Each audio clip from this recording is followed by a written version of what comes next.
هم ګران ملګرو تاسو کته شي چې موږ سره بین پروت دی د بین د حالې د کټینګ طریقې کار تاسو ته موږ ملګري تاسو کوي چې را حالې کټینګ تاسو څنګه کوئ زموږ باز ټایم کې بین چې کوم دی هغه سیټ نه راځي نو حاله موږ کوم ځکه کټ کوو چې دلته وبګي موږ کټینګ وکړو زموږ حاله به بالکل کلیر راشي طریقې کار د کټینګ دا دی چې د حالې د کټینګ به تاسو دې ټایم کې کوئ چې څه ټایم کې تاسو د ستونې نه لګوئ نو تاسو د حالې کټینګ چې دې ټایم وکړئ نو تاسو مکمل هر څه به چې کوم دی بین هغه به برابر راځي لکه یو خو چې جوړې سره ډېرې بس بیا خو زموږ روریانو له ګړز ورکوي خو لکه طریقې کار دا دی چې دا ځای برابر کړي او دا ځای برابر کړي او دا دواړه پوینټونه چې کوم دی برابر کړي صحیح ده او تاسو کتی شي چې دې کې تقریبا د 1 انچ عمره مارجن او 1 انچ عمره مارجن چې او هغه مارجن کې موږ داسې د هغې حساب سره به موږ ځان ته په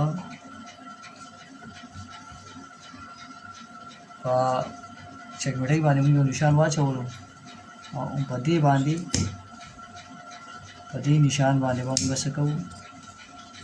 ورسره کټینګ مکمل کوو نو کله چې دا بین ولګي نو انشاءالله تاسو به خپل هم چې یاره دا تاسو کله خپله اپلای کړئ دا طریقه په خپل سوټ کې هم تاسو بیا ما ته خپله وایي یا کمنټ په ترو باندې چې یاره بین مخکې صفا لګېدو او که اوس صفا ولګېدو لږه لږه کینچي پکې وښئ داسې نه چې एकदम بیا حالت هغې نه زیاته شي ته خو تاسو دا ډیزاین وګورئ د حالې چې مونږ ډیپ دلته کې کټینګ وکړو بل کله چې مونږ دا موړې یو ځای کوو نو دې ځای نه مونږ لږه شانتې کپړه په کراس کې دننه طرف نه ګینده کې کټ کړو د هغې فایده به دا وي چې یاره دې ځای کې به بیا مونږ سره چونټ به نه جوړېږي تاسو د بینه منځ راوالی د دې منځ کې ټوکه وښئ او بله دا کپړه چې کومه کټ شوې ده دا به مکمل یو رنګي کټ کوئ دې طرف ته مو دې طرف ته که فرض که دې کې آګې پیچې وي نو بیا به ستاسو بین په ښه طریقې سره نه کېږي او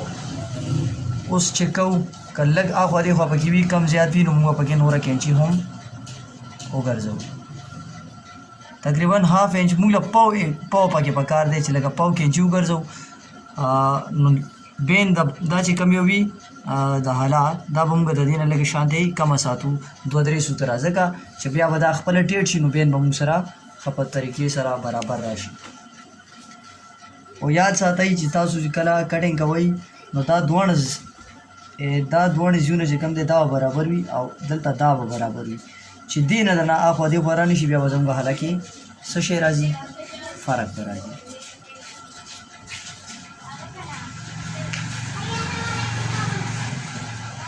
دا دومره مارجن چې تېنه مونږ کټ کړو اوس به زموږ بین بالکل کمپلیټ راځي د کمیز دا حاله چې کومه ده دا لږه شانتې کمه ضرور پکار ده بالکل ورسره یو شان نه ده پکار دومره لږه کمه پکار ده ځکه چې یاره دا کپړه ټیټ وي نو زموږ بین به بیا ښه زبردست لګي ډېره مننه آخري کې به تاسو ته موږ د دې فینیشینګ هم ښیو سټاپ